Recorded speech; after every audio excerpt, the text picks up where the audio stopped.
Hazrat Nabi Kareem sallallahu alayhi wasallam said in hadith, Ayyuhan nas, inna Allah ta'ala qad farada alaykumul hajj fahujju. People, Allah has made Hajj farz on you, so go for Hajj. One Sahabi, Suraqah ibn Malik, stood up and he said, Ali kulli amin ya Rasulullah. Is Hajj farz every year? He remained silent. And he asked again, Ya Rasulullah, is it farz every year? Hudur still remained silent, quiet, didn't answer. Third time he asked.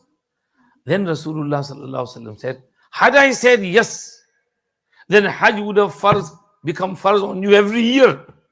So don't ask such questions. When I tell you to do something, do it to the best of your ability. When I tell you to stop, forbid something, then you must stop instantly. So Alhamdulillah, Hajj is not farz every year. Once in a lifetime, and inshallah, Allah will accept.